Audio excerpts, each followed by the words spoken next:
Eu gostaria de continuar a nossa meditação, ah, que iniciou na semana passada. Foi o nosso primeiro encontro aqui do movimento Graça Bruta. E a gente, então, decidiu trabalhar um tema. Talvez vá algumas boas semanas nesse sentido de trabalhar o que a gente quer falar. Mas a gente começou a pensar sobre uma estrutura que cerca a nossa mente, a nossa cabeça, e que, com toda certeza, influencia muito daquilo que vai no nosso coração, daquilo que a gente sente dentro de nós, e com toda certeza tem um impacto direto também no nosso comportamento, na busca de um estilo de vida, na busca de uma maneira de viver. E essa questão que temos tratado, uma vez que final de ano é sempre um momento de fazer uma espécie de balanço da vida, de como a vida foi, dos acertos, dos erros, e o início do ano é sempre essa renovação de esperança, no sentido de que algumas metas sejam alcançadas, mas essas metas precisam de fato serem melhores compreendidas, né? Elas precisam, de alguma forma, ter da nossa parte um entendimento. E a gente, então, falou sobre esse desejo que habita as pessoas de sucesso, né? De ser considerado ou contado entre os bem-sucedidos. E se, de alguma forma, o Evangelho tem algo a nos dizer sobre isso. Se a gente encontra em Jesus um referencial do que é ser bem-sucedido, do que é ser próspero, do que é uma palavra que está desgastada no nosso vocabulário, principalmente o vocabulário religioso, evangélico, porque prosperidade passou a ser uma ação de Deus fora de nós. Prosperidade passou a ser uma ação de Deus que promove um reino que está do lado de fora. É engraçado porque Jesus disse que o reino que é de Deus não estaria fora de nós, mas ele estaria dentro de nós. Então, se Deus quer fazer algo em minha vida e em sua vida, que seja concernente, que tenha relação com a maneira de ser do reino de Deus, isso não tem nada a ver do lado de fora, isso tem mais a ver do lado de dentro. E é estranho, porque prosperidade passou a ser entendido como o tamanho do seu imposto de renda, com aquilo que vai no seu imposto de renda. É lógico que dando sempre uma permissãozinha aí para a gente poder sonegar alguma coisa, obviamente, porque crente não é de ferro, não é verdade? Então, basicamente, prosperidade passou a significar aquilo que eu tenho. E Deus passou a ser esse instrumento de alimento da minha cobiça, ou de manutenção do meu status, ou o Deus que tem a capacidade de, a partir do seu poder, realizar a minha vontade. E é nesse sentido que os púlpitos têm inflado o coração de crentes gananciosos a se relacionarem com Deus, a se relacionarem com Deus que tem o poder para que a sua ganância seja de fato atendida. E nós aprendemos uma ideia absurda de que fé é justamente isso. É a capacidade que o crente tem a partir do rito, a partir dos dogmas, a partir daquilo que nós podemos chamar de disciplinas espirituais, de convencer a Deus a fazer o que Ele quer. Nesse sentido, Deus é um cara extremamente descomprometido com a vida, desatento. Ele não é aquele guarda de Israel que não dormita, que não cochila. Ele é um cara displicente à vida das pessoas e que precisa, de alguma forma, ser chamado a atenção no sentido da minha vontade, até porque existe uma concorrência tremenda na mesma direção da minha. Existe muita gente querendo um monte de coisa do lado de fora, e pouca gente olhando para o lado de dentro do seu ser. E a Bíblia nos convida a isso o tempo inteiro. Aliás, a consciência é este presente de Deus que nos dá a possibilidade de avaliar a nós mesmos. Porque se a minha e a sua consciência servir simplesmente para avaliar a vida dos outros, nós nos tornamos o diabo. Nós nos tornamos aqueles que são os aferidores da vida alheia. E que, segundo os padrões que nos são próprios, nós determinamos quem é e quem não é bom, ou quem é e quem não é digno da nossa relação, do nosso favor, do nosso encontro. A gente passa a medir os outros. Mas a consciência é essa capacidade de olhar para dentro e, segundo aquilo que a gente vê dentro de nós, poder chegar diante de Deus e falar: Senhor, eu preciso ser renovado no meu entendimento. Eu preciso que a Tua graça, como diz a Tua palavra, me eduque. Eu preciso de fato sofrer uma metanoia, uma mudança de mente, que é o sentido último do conceito de conversão proposto no Novo Testamento. É por isso que Paulo vai nos indicar no capítulo 12 de Romanos a ideia de que nós precisamos renovar o nosso entendimento. Nós precisamos sair da conformidade do mundo. Hoje pela tarde eu fui surpreendido com o post de um pastor em que alguém me marcou. Aliás, alguém muito inútil, porque não tem o que fazer para ficar me marcando essas coisas, para eu passar raiva. Em que o pastor sugeria a ideia de que existiam pessoas que eu precisaria eliminar da minha vida. E que tem gente que não agrega a minha vida. Tem gente que é ímpia. Gente que não é bacana. Gente que não é do bem. E ele ainda diz assim: pode ser o seu primo, seu cunhado, sei quem for. E aí eu, estúpido que sou, bobo que sou, caio nas armadilhas, como um incauto, e acabo escrevendo lá alguma coisa. E o que eu escrevo é quanta distinção, né, do ponto de vista do conteúdo, daquilo que Jesus ensinou, e do ponto de vista daquilo que Jesus praticou, em relação ao que esse pastor estava falando. E aí eu digo assim: nós precisamos decidir quem nós vamos seguir, ou a loucura do Evangelho de Cristo, ou o bom conselho humano. Porque pense, ninguém vai querer tirar você de uma situação propondo a você algo ruim. Ninguém vai desviar o seu olhar da suficiência de Jesus Cristo propondo a você sentar no colo de Satanás. Não, é sempre uma realidade boa. Então, ser cristão não é seguir os bons conselhos dos homens.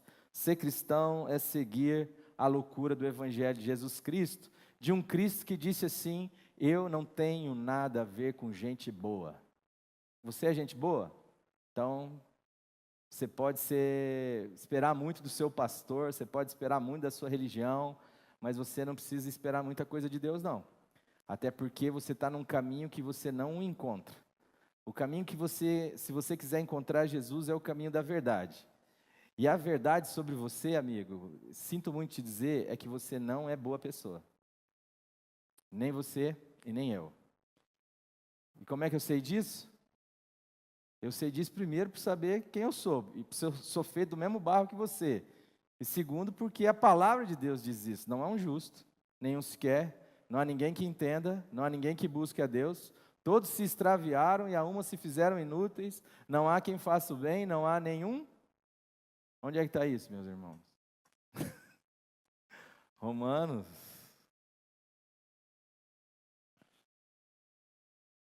A religião conta com gente boa. Gente boa é quem crucifica Jesus. Gente ruim é crucificada com ele. É por isso que do lado dele tinha 2 bandidos. E a gente boa estava onde? Me ajuda, gente, vocês estão aqui, não? A gente boa estava onde? Crucificando ele. É por isso que Paulo vai dizer assim: estou crucificado com Cristo. Por quê? Porque você é bom, Paulo? Não, porque eu descobri que toda a minha bondade, na verdade, era esterco. Todo o meu jejum que conseguia me convencer de que eu era melhor do que o outro. Todo o dízimo da hortelã que eu dava, do cominho que eu dava. Toda a minha estrutura farisaica, todo o meu acordo com a lei. Como ele vai dizer de si mesmo, segundo a lei irrepreensível. Coloque a Torá do meu lado, você não vai encontrar entre eu e ela incoerência. Mas tudo aquilo que eu considerava como o meu tesouro, eu considerei, depois de conhecer a Jesus, como refúgio, para ser achado nele, não tendo absolutamente justiça própria, senão a que vem de Deus. Mas a religião vive de boas pessoas. Por isso, se você quiser fazer parte do movimento Graça Bruta, entenda, aqui não é um lugar para os bons. Aqui é um lugar para gente de verdade. Aqui é um lugar para pecadores alcançados pela graça de Deus e que esperam na misericórdia de Deus e na obra suficiente de Jesus Cristo, a sua única condição de remissão de vida. Dá para entender isso, meus irmãos? Não me venha com o seu comportamento adequado, ele é bom para você. E é bom que seja assim. Mas saiba de uma coisa, o que define a vida é a razão pela qual nós fazemos o que fazemos, é o motivo com o qual nós fazemos e promovemos as nossas ações. Isso é sempre uma inversão. Quando você olha para a cruz e vê Deus crucificado, como diz Jürgen Moltmann, você precisa entender que o mundo virou de ponta cabeça. Ou que o mundo precisa ser virado de ponta cabeça. O problema é que o mundo faz muito sentido para nós. Como é para nós encaixável os valores do mundo? E eu não estou falando de coisa ruim, estou falando de coisa boa. Como é para nós lógico o mérito, por exemplo? Como faz sentido para nós merecer para receber? Aí você olha para Deus, ele chega e tem gente que está às 6 horas da manhã procurando trampo, trabalho, emprego. E ele fala, vamos trabalhar na minha vinha lá, eu dou um denário para vocês. Ele passa às 9 horas da manhã, tem gente que não se empregou ainda, e ele diz, vamos trabalhar na minha vinha, eu dou um denário para vocês. Ele passa ao meio-dia, tem gente que ainda não se empregou, e ele, vamos trabalhar na minha vinha, eu dou um denário para vocês. Ele passa às 3 horas da tarde, e tem gente que não conseguiu um trampo sequer, para pagar a água e a luz da sua casa. E ele diz, vamos trabalhar na minha vinha, e eu vou dar um denário para vocês. Aí ele chega na 1/10 hora, às 5 horas da tarde, das 6 da manhã às 6 horas da tarde, ele chega às 5 da tarde, e tem gente que está o dia inteiro ali sem conseguir um trabalho, e ele diz assim, viu, vamos trabalhar na minha vinha, eu vou te dar um denário. Um denário para quem entrou às 6, um denário para quem entrou... Um denário para quem entrou às 6 da manhã, e um denário para quem entrou às 5 horas da tarde. E daí na hora que ele vai pagar esse povo, os caras acham ruim, diz assim, viu, mas não é justo. Ele diz, mas o dinheiro é meu. Se eu quero fazer o bem a alguém, quem é você para me impedir? Eu não combinei com você um denário? Você não aceitou? Não é, o nome já não é um denário, ou seja, o suficiente por um dia de trabalho? Não está aí, não está justo? Não foi ajustado?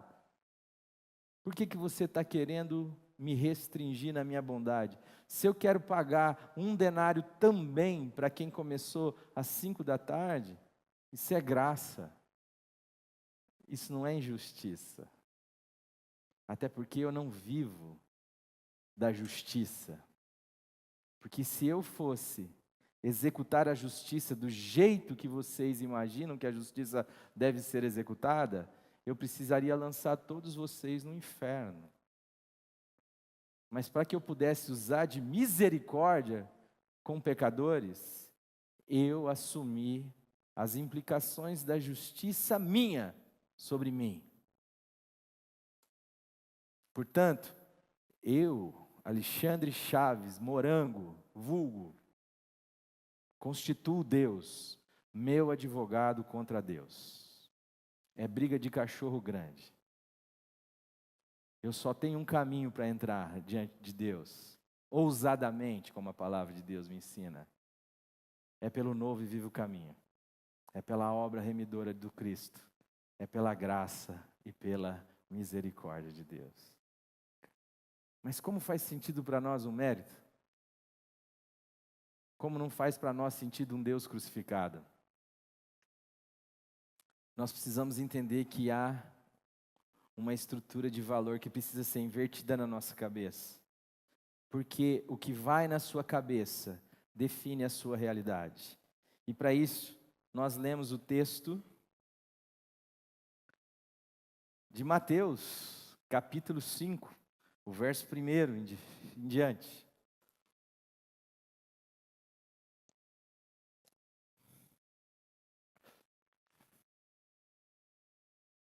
Posso ler, meus amores? Vendo Jesus as multidões, subiu ao monte como se assentasse, aproximaram-se os seus discípulos, e ele passou a ensiná-los, dizendo: bem-aventurados humildes de espírito, porque deles é o reino dos céus. Bem-aventurados são os que choram, porque serão consolados. Bem-aventurados os mansos, porque herdarão a terra.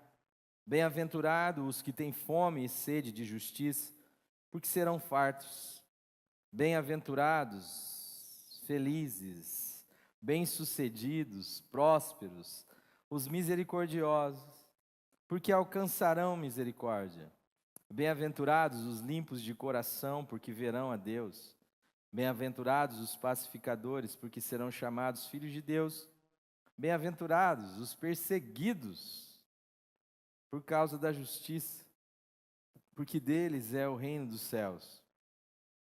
Bem-aventurado, próspero, feliz, mais que feliz, bem-sucedido, sois vós, quando por minha causa vos injuriarem e vos perseguirem, e mentindo disserem todo mal contra vós. Regozijai-vos, alegrai-vos na perseguição, exultai-vos, fazei festa, solta foguete quando você for perseguido por causa dele, porque é grande o vosso galardão nos céus, pois assim perseguiram os profetas que viveram antes de vós. Vós sois o sal da terra. Ora, se o sal vier a ser insípido, como lhe restaurar o sabor? Para nada mais presta, senão para ser lançado fora e ser pisado pelos homens. Santo Espírito, esta é a tua palavra, por isso, em nome de Jesus, nós nos colocamos aos teus cuidados. Dá-nos a graça de falar, Senhor, daquilo que nem podemos mensurar a profundidade. E dá-nos a graça, Senhor, de entender aquilo que não pode ser explicado. É em nome de Jesus que nós oramos. Ora, esse texto começa com algumas sutilezas. Ele fala de um Cristo que está atento a uma dimensão humana, coletiva, apesar de também ter um olhar voltado ao coração, ao íntimo de cada um de nós. Ele consegue olhar e discernir e entender um mover, uma circunstância, e esta circunstância faz com que como a gente disse no domingo passado, ele resolva tomar algumas providências.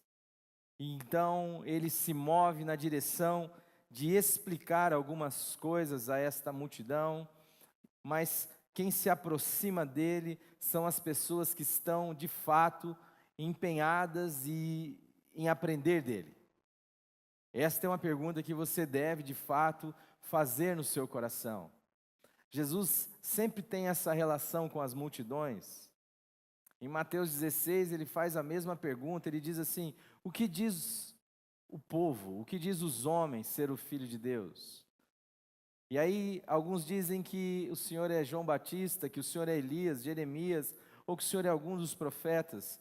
Mas ele se volta aos seus discípulos e diz: e vós? Quem dizeis que eu sou? Existe essa dimensão daquilo que é maioral, daquilo que é majoritário, daquilo que é multidão. Mas existe também uma dimensão daqueles que se propuseram a aprender de Jesus o Cristo.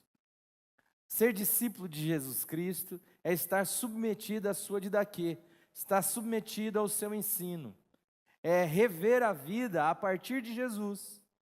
Essas pessoas estarão atentas. E Jesus tem uma maneira de entender o sucesso. Jesus tem uma maneira de entender a prosperidade, a felicidade, de entender o ser um bem-sucedido, um bem-aventurado. E ele diz, por exemplo, que bem-aventurado é o que chora.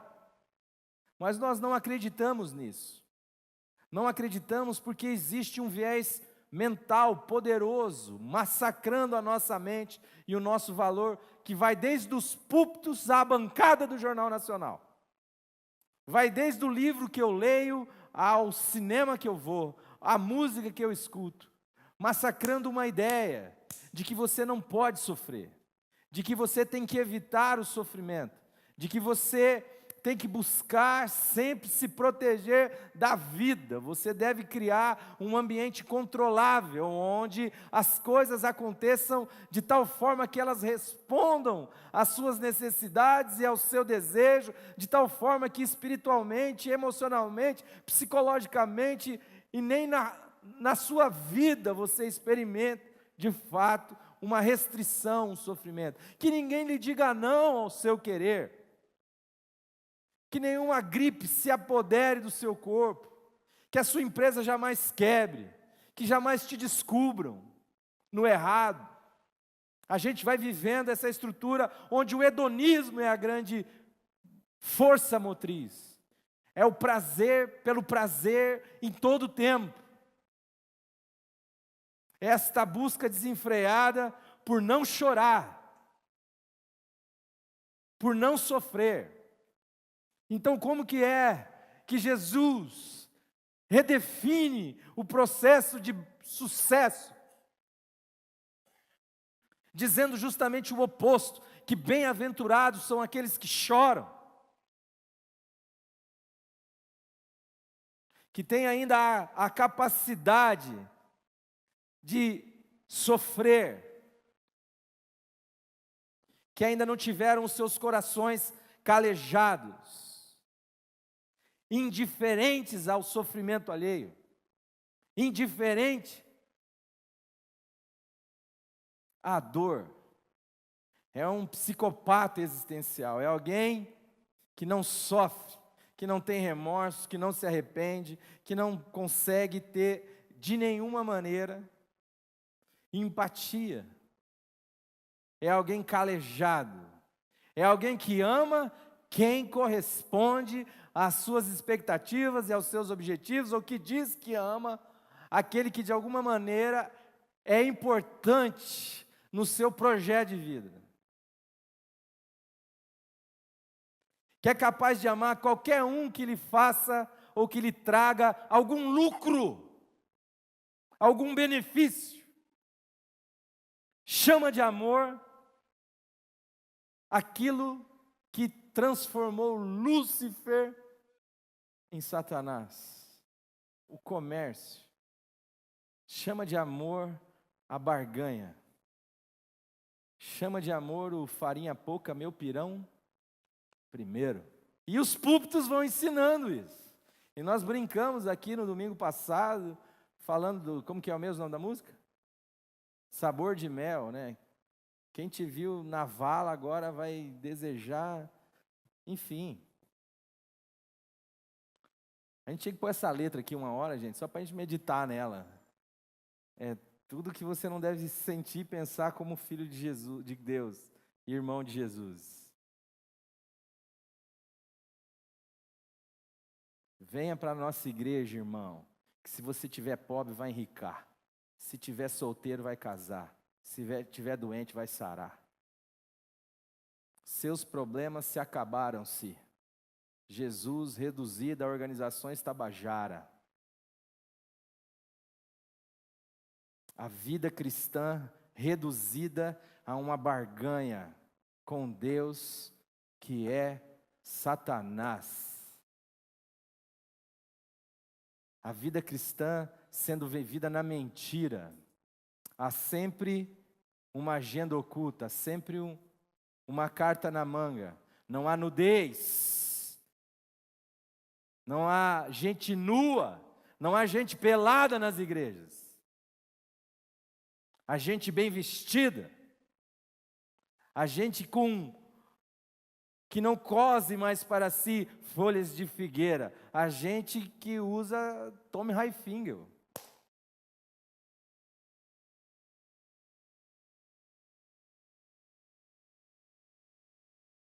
Náutica. Eu já falei umas 2 marcas que o Maurício usa ali, deu uma risada ali. Tô brincando, mal. Pode usar.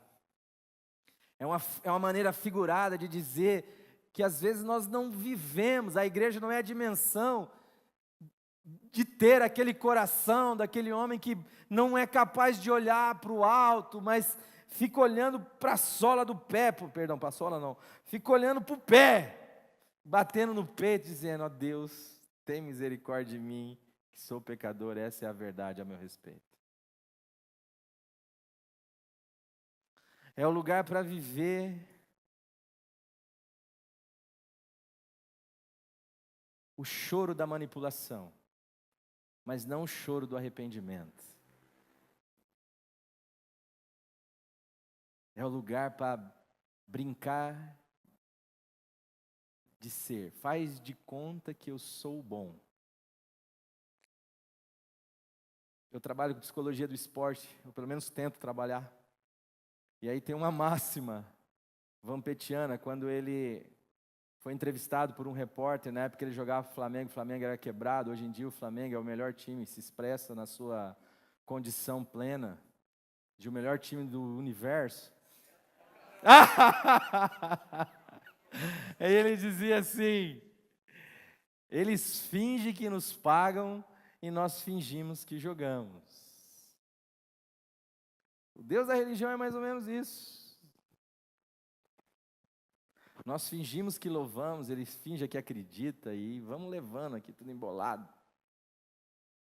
Eu não sei se isso acontece com vocês, irmãos, mas eu estava aqui na frente e o Rod ministrando louvor, e eu comecei a pensar na profundidade do louvor que ele estava cantando, né? Eu sou tua propriedade, eu sou teu. E eu comecei a pedir a misericórdia para falar aquilo com verdade.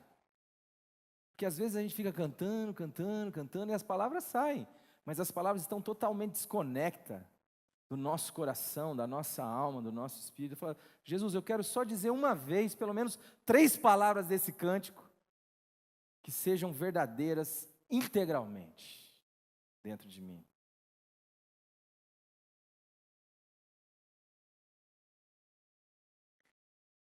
Porque a gente vai vivendo, gente, ou existindo, ou interpretando uma existência que não tem chão na realidade, que não tem construção na verdade, porque a verdade é uma pessoa, Jesus o Cristo. E quando ele diz que é mais que bem-aventurado é o que chora, não adianta você aceitar o conselho do mundo e procurar o tempo inteiro dar risada, ou procurar o tempo inteiro a antítese do chorar, no sentido do não sofrimento, do não se importar, do se anestesiar, do buscar simplesmente os seus interesses e as coisas que de alguma forma contribuem com aquele seu projetinho de vida, porque é justamente isto que vai acabar com a sua vida, vai acabar com a sua família, vai tirar o sentido do que você faz. Você pode ser um prêmio Nobel da Paz, você pode ter todo o dinheiro do mundo, você pode ter toda a inteligência, mas você vai perceber que nada disso vai ser com sentido. Vai ser vazio, vácuo. E se você quiser saber, ele já falou, há 2000 anos atrás, ele olhou para nós e falou: gente, eu preciso explicar uma coisa para essa turma. Não é assim que é bem sucedido.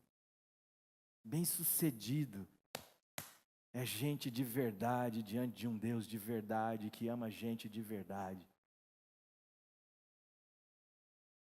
Eu preciso ressignificar a minha vida.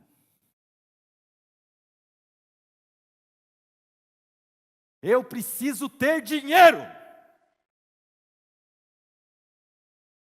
E não mais ser tido por ele. Quanta gente que pensa que tem dinheiro, mas na verdade é tido por ele. Tem um amigo que diz que se você não pode dar algo que você tem, não é você que tem esse algo, é esse algo que te tem. E aí eu sou disposto a dar dinheiro, desde que eu receba 100 vezes mais. O dobro não. Hã? É.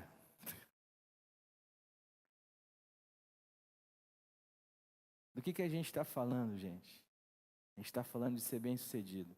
E existe um elemento nesse construto básico aqui primeiro, que eu gostaria de tratar com vocês rapidamente, que é fundamental para ser bem-sucedido segundo o Evangelho. Como prosperar na vida segundo o Evangelho. E a primeira ideia que o Senhor traz aqui é a ideia da relação. Para isso eu quero ler com vocês um pouquinho para frente o capítulo 9 aí de Mateus.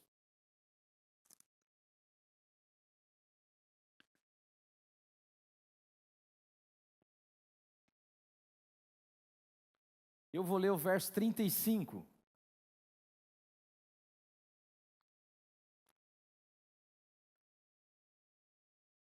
Posso ler, meus amores? E percorria, é interessante isso, sabe, cara? Tem hora que eu me surpreendo como vocês são mal educados comigo. Obrigado. E percorria Jesus todas as cidades e povoados, ensinando, mais uma vez, a dinâmica do ensino, ensinando nas sinagogas, pregando o evangelho do reino e curando toda a sorte de doenças e enfermidades. Vendo ele, quem? As multidões, compadeceu-se delas, porque estavam aflitas e exaustas, como ovelhas que não têm pastor. Gente, parece que esse texto foi escrito há 2 horas atrás.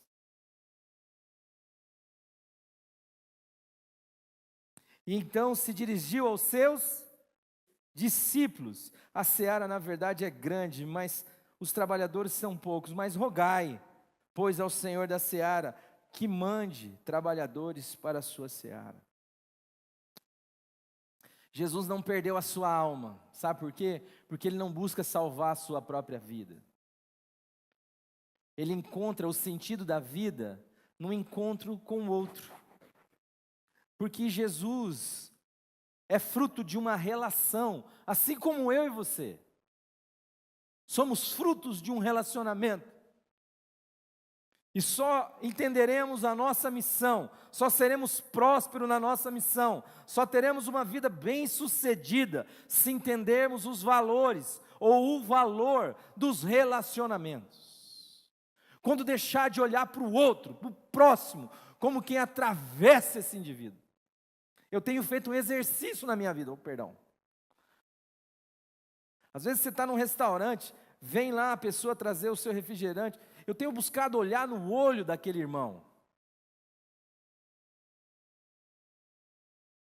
Porque é muito simples para nós ficar entretido com o nosso prato de comida, como se o nosso Deus fosse o nosso ventre, e desprezar ao outro, ainda que eu não seja mal educado, mas não confiro ao outro a sua dignidade. E isso se estende nas nossas relações. Marido e mulher, pai, filho, irmão, relações sociais, relações de amizade. A gente vai se desintegrando a não entender o valor e a dignidade do outro. Mas Jesus não deixa isso acontecer. Ele está ali ensinando, curando, ele está fazendo uma série de coisas, mas ele olha e observa a multidão, e ele tem a capacidade de sofrer com aquilo, de se colocar no lugar do outro. Relacionamento, irmãos, é se colocar no lugar do outro, é saber ver a situação e aquele momento a partir do sapato do outro. Não é duas pessoas querendo estar certo no seu ponto de vista, mas é entender, é ter compaixão, empatia, é entender o valor do outro. E Jesus está mais uma vez diante da multidão, e o que promove aquela fala tão famosa do Sermão do Monte, o que inaugura, é um Deus das relações, é um Deus que está disposto a observar a vida do outro. Se eu e você quisermos de fato ser bem-sucedidos, não seremos nessa individualidade promovida pelo mundo moderno. Não seremos. Os nossos consultórios estão lotando de gente que quer viver para si, de gente que não consegue enxergar o outro, ou de gente que passou uma vida inteira centrado no próprio umbigo, até que a vida, por misericórdia, foi capaz de lhe dar uma santa rasteira e lhe dizer assim: caras, mina, senhora, pai, mãe, filho, filha, olhe quem é você. Olhe quem você é. Olhe a importância que eu estou lhe dando. Salmo 8. O que é o homem para que dele te lembres, ou o filho do homem para que o visites, para que se importe com ele? É alguém feito à minha imagem, à minha semelhança. É alguém que eu criei para a minha relação e que, portanto, é digno. É alguém pelo qual, por mais errado que esteja, eu abalei céus e terra, me uni à sua condição, experimentei toda a sua dor, o seu sofrimento, fui partidário, ou partilhei, melhor dizendo, a sua condição e o seu sofrimento, a sua tentação, para poder socorrer nas suas tentações, para poder pagar pelos seus pecados. Porque Deus me deu essa dignidade, porque Ele me ama tanto. Mas como eu tenho uma mentalidade meritocrática, individualista, eu vou buscar essa razão aonde? Em mim. E a razão não está em mim, a razão está em Deus. Deus te ama porque Ele é amor. E aí a gente, mesmo sorvendo todo esse amor, porque mesmo que você não entenda, amado, amada, o amor está lhe rodeando. Hoje eu tive uma conversa maravilhosa com meu filho na piscina. E eu falei algo que eu falo para vocês aqui o tempo inteiro. E eu disse assim: filhote, o mal respeita alguém? O mal respeita a vontade do outro, o direito do outro, a razão do outro? Não. Eu falei: então por que o mal não te destruiu ainda, filho? Por que nós estamos aqui em paz, em amor, num ambiente gostoso, tendo o que comer, tendo um bom ar para respirar, tendo uma boa conversa. Porque alguma coisa se interpôs entre o mal e você, entre o mal e nós. Porque se o mal estivesse por conta, amado, esse negócio de que o diabo pode favorecer a sua vida, não vai com essa não. O diabo quer arrebentar com a sua vida. Ele é mau. O mal não pode ser relativizado, senão ele deixa de ser mal. Quem te sustenta a vida é Deus. Quem sustenta a sua vida é Deus. E Ele diz que te ama de uma maneira tão inexplicável, que a única maneira de você tocar na forma com que Deus te ama é olhando para o que Ele esteve disposto a fazer, que é dar o seu filho, para que você possa ser de fato bem-sucedido, possa ser de fato próspero, possa ser de fato mais do que feliz, bem-aventurado. Esta é a dignidade que Ele lhe confere. E o que nós fazemos? Assassinamos. É um genocídio de gente que a gente desconsidera a dignidade. Você quer ser bem-sucedido? Valorize os seus relacionamentos em todas as dimensões. O seu relacionamento com Deus, o seu relacionamento com você, o seu relacionamento com a sua esposa, com o seu esposo, com o seu pai, com a sua mãe, o seu relacionamento com os seus amigos, o seu relacionamento com a vida. Quem não se relaciona não pode ser bem-sucedido. Jesus viu essa realidade e o que está a priori é alguém que consegue ter compaixão, ele consegue perceber a dor, ele consegue ver, as multidões, se compadecer delas porque elas estavam aflitas. Tem alguém aflita? Pare um pouquinho. Seu esposo está aflito? Pare de lavar a louça. Não reclame da toalha molhada, essa não é a hora. Sua esposa está aflita? Vai olhar para ela, o que será que ela está precisando? Talvez ela não consiga ver. Eu atendi uma moça semana passada que ela colocou a corda no pescoço.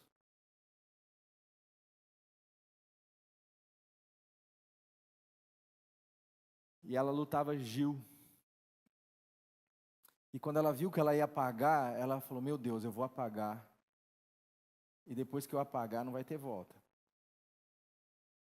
Daí ela conseguiu tirar a corda ainda.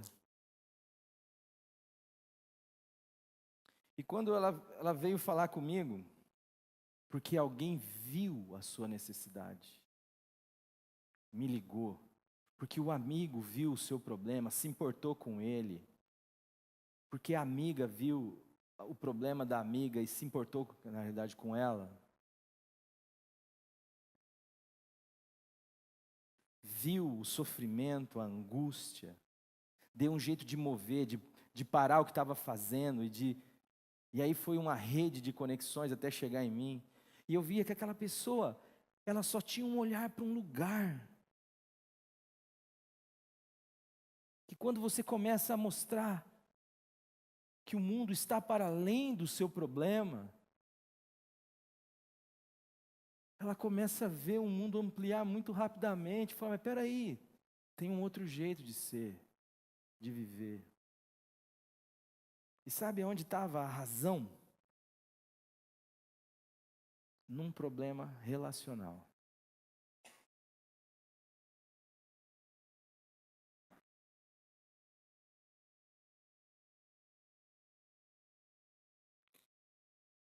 É interessante. Vamos para Efésios 6, só para a gente...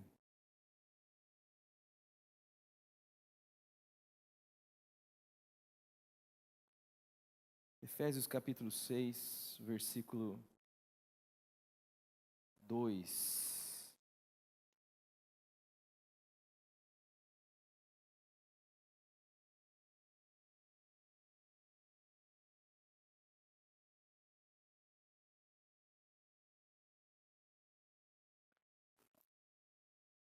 Eu vou ler um. Filhos, obedecei a vossos pais no Senhor, pois isto é justo. Honra o teu pai e a tua mãe, que é o primeiro mandamento com promessa, para que te vá bem e sejas de longa vida sobre a terra, para que você prospere, para que você seja bem-sucedido. E vós, pais, não provoqueis vossos filhos à ira, mas criai-os na disciplina e na admoestação do Senhor. Eu atendendo uma pessoa, ela chega com crise de pânico, com pensamento suicida, com a vida em frangalhos. Em 8 sessões, aquela pessoa sorri. E aí, ela chega para mim e diz assim: a minha vida está começando a caminhar bem, mas tem uma área da minha vida que não está indo bem. Eu digo assim: qual área? E ela diz assim: a minha vida profissional. E eu digo para ela assim: você não tem uma vida honrosa com seu pai, com a sua mãe. Eu sei do que eu estou falando. Ela me disse: como assim? E eu digo assim: há quanto tempo você não abraça e não beija o seu pai? Ela diz assim: eu não me lembro, já fazem anos. Eu dei um grito disso aqui na semana passada. E eu digo para ela assim: viu, como que você acha que é para o seu inconsciente? Ela é uma excelente administradora, ela é uma pessoa muito inteligente, capaz. Só que ela desenvolve a sua atividade profissional de administração dentro de uma empresa familiar. E eu disse a ela assim: como que você acha que é para o seu inconsciente dar certo na sua profissão ou profissionalmente, se o maior beneficiado desse processo seria a pessoa que você quer punir? Está dando para entender? Está muito louco? No fundo, aquela pessoa queria punir o pai. Se ela faz um trabalho fantástico na empresa que é familiar, o beneficiário disso, em última instância, seria o pai. Mas o pai é a pessoa de quem ela alimenta raiva, de quem ela alimenta mágoas, de quem ela alimenta rancores. Como que você acha que inconscientemente isso se dá na prática? A gente acha que honrar pai e mãe, por exemplo, está no fato de que se eu honrar meu pai e minha mãe, se eu obedecer o irmão do filho que foi embora, passou uma vida inteira obedecendo o pai, sem honrar o pai. Há quanto tempo te sirvo sem desobedecer uma ordem tua, mas você não me deu um cabrito sequer para eu comer com os meus? Não quero fazer churrasco contigo, quero fazer churrasco com os meus amigos, e você é um negociante desonesto, é assim que eu lhe vejo, ainda que eu lhe obedeça em tudo. Honrar pai e mãe não é só obedecer pai e mãe. É uma questão relacional, que a partir do mundo, nos é colocado como uma estrutura de justiça. Então, tá bom, exerça a justiça sobre o seu pai ruim, sobre a sua mãe ruim, e você vai se tornar tão ruim e tão mal como seu pai, como a sua mãe. E isto vai gerar um gatilho psicológico dentro de você, que vai produzir culpa. E você vai desenvolver um processo de auto-boicote, e a sua vida vai ficar amarrada. Ainda que você ganhe milhões, você vai sempre se auto-sabotar. Deus não está prometendo algo a posteriori, Ele está explicando para você, a priori, o que é uma vida que não é sustentada numa base relacional sadia. Tem outros psicólogos aqui. Eles sabem do que eu estou falando.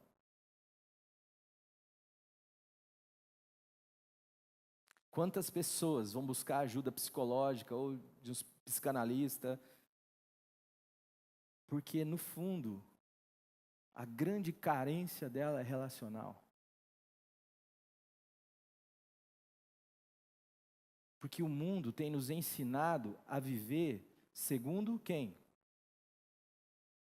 Eu mesmo. O outro é alguém que eu sorvo. O outro é alguém que me interessa. Mas eu não respeito, não dignifico muitas vezes o outro.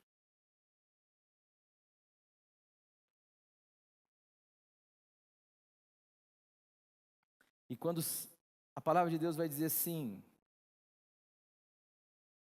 respeite esta relação.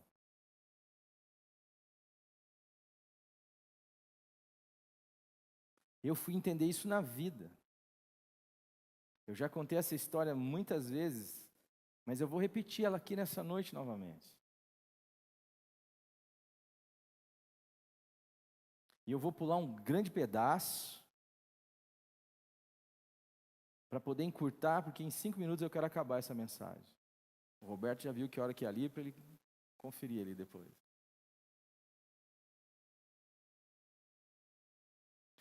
Quando eu tinha 5 anos de idade, eu fui abusado pelo meu pai.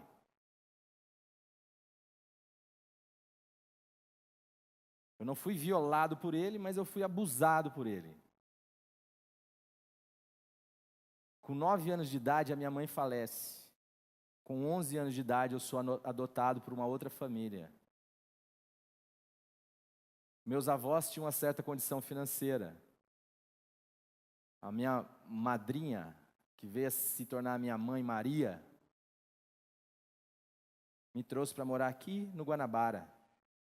E eu fui criado por uma família que me ajudou muito, sou grato a ela. Mas quando eu já era casado, nunca mais vi meu pai, assim, não via mais meu pai, não tinha relacionamento com meu pai. Meu pai, quando meus avós falecem, pega como é que chama? A herança, cai no mundo, nunca mais vejo meu pai. Quando eu sou casado, o Luquinhas já tinha nascido, me aparece o meu pai pobre, magro, doente. E sabe o que eu começo a fazer? Eu começo a sustentar o meu pai, a pagar suas contas, a pagar seu aluguel, a comprar sua comida. Mas sabe por que eu fazia isso? Porque eu era o filho que ficou. Eu era o filho que tinha que obedecer em tudo. Eu era o cara que tinha medo do que as pessoas iam pensar de mim uma vez que eu era crente. E eu sendo crente, não ajudando meu pai, como que eu poderia manter a minha reputação de crente? De tal forma que eu ajudava meu pai mais preocupado comigo do que com ele. A minha imagem era mais preciosa para mim do que de fato a vida do meu pai. Eu fazia a coisa certa, porém com a motivação errada. Eu agia corretamente, mas sem honrá-lo, sem dar a ele a dignidade que ele necessitava. E isso durou durante muitos anos. Sei lá, uns 6, 8 anos. Até o dia que meu pai começa a adoecer, e aí foi um período muito difícil da minha vida. Eu tinha que ir para o médico, ligar para os amigos, pedir ajuda, e daqui e dali, cortar a unha, cortar cabelo.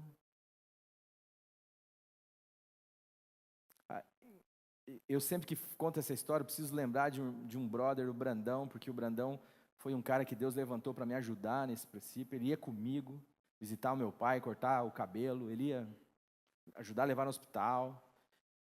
E eu, num sábado, recebo uma ligação do Brandão dizendo assim, que o Brandão foi lá no lugar onde meu pai ficava hospedado e disse, qualquer problema que acontecer, ligue para mim. Então, quando meu pai falece, a primeira pessoa que recebe a notícia é o Brandão, meu amigo, não sou eu, o filho. E aí o Brandão liga em casa, e a Lili atende. E a Lili, o Brandão falando, Lili, o Morango como é que tá? Ele tá aí? Então, é o seguinte, o pai dele morreu. E aí eu já começo a intuir a conversa e eu vou para o banheiro. E eu coloco a minha mão na parede e eu começo a urrar. Simples assim. Era um urro que saía de dentro de mim e que ele via de um lugar que eu quase conseguia entender, mas não. E junto com aquele urro, um catarro que minava. E eu debaixo do chuveiro e a minha cabeça funcionando, dizendo, o que está acontecendo comigo? Por que eu estou me comportando dessa forma? Por que esse tipo de sentimento tão avassalador, poderoso? E aí o Espírito começou a me ministrar. Ele falou, Alexandre, eu vou te mostrar o que aconteceu. Esse período de 4, 5 meses, foi onde eu mudei o seu coração da coisa certa a ser feita, para o perdão, para a misericórdia, para o amor e para a empatia. Você reparou que você deixou de fazer as coisas porque era o seu dever e passou a fazer porque você amava o seu pai? Porque você o havia perdoado? Porque... Consegue entender isso, meus irmãos? Eu comecei a entender que aquele espaço tinha sido um presente de Deus na minha vida. Que se aquele monstro tivesse ficado dentro de mim, a minha vida não iria prosperar. A minha vida não iria bem. Aquilo ia atrapalhar a minha vida, não como um castigo de Deus, como uma realidade pura e simples do que é ser gente. Porque ser gente envolve, como disse S. Lewis, ser uma alma, não ter uma alma. E eu, quando fui testar isso, vi que é verdade, porque a palavra de Deus vai dizer que nós nos tornamos alma vivente. Por isso, irmão amado, irmã amada, a realidade mais, eu citei aqui a minha experiência com meu pai, mas isso se dá em qualquer tipo de relação. Uma das coisas fundamentais para você ser bem-sucedido é você dar ao outro a dignidade que o outro precisa ter. É você entender que o melhor para a sua vida não é permanecer casado a sua vida inteira. Que o que vai fazer de você alguém sucedido, bem-sucedido, é chegar no final da sua vida amando o seu marido, amando a sua esposa. E são duas coisas muito distintas.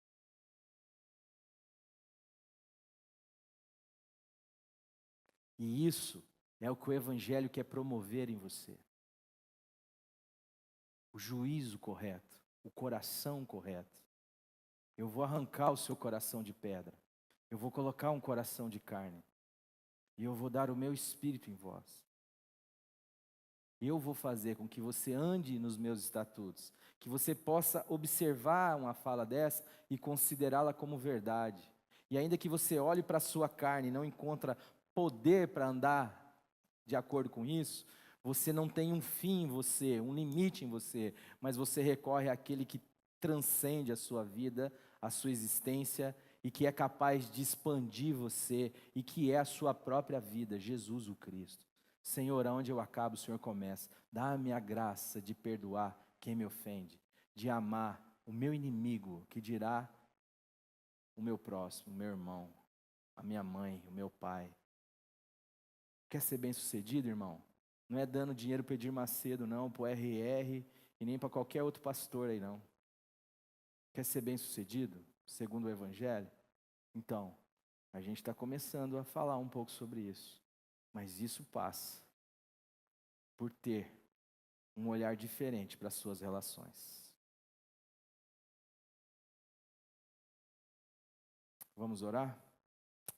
Pai bendito, desperta-nos, Senhor, para aquilo que de fato é fundamental. E nenhuma vida, Senhor, pode ser construída em cima de uma base relacional ruim.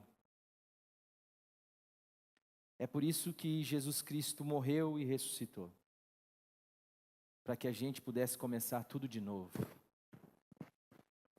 para que a gente pudesse experimentar não só o nosso próprio novo nascimento, mas para que a gente pudesse viver em novidade todas as coisas. Eis que faço nova todas as coisas. E obrigado porque eu tinha uma relação velha com meu pai, mas o Senhor me deu uma relação nova. Eu tinha um olhar velho para o meu pai, mas o Senhor me deu um novo olhar.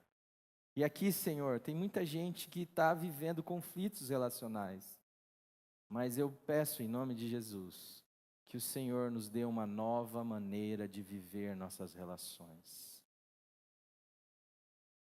Nossos casamentos, nossos encontros, nossos namoros, nossas vidas, respeitando e entendendo a profundidade da importância do outro na nossa vida. Restaura, Senhor. Tem misericórdia da nossa cidade. Tem misericórdia da tua igreja nesta cidade. E nos dá, ó Deus, em nome de Jesus, o entendimento disto. E a fé para viver de acordo com aquilo que a gente aprende em Jesus. É assim que nós oramos. Restaura os relacionamentos nessa noite. A disposição para o perdão, a disposição para a misericórdia, a disposição para o encontro, a disposição para o serviço, a disposição para a doação, a disposição para o amor. Em cada coração aqui. Visita também, Senhor, as nossas famílias, as famílias dessa comunidade. E visita também, ó Deus, os amados que nos assistem pela internet. É em nome de Jesus. Hoje é dia de milagre. Mas não é de cego ver, de coxa andar, é de ter um novo coração. O milagre dos milagres.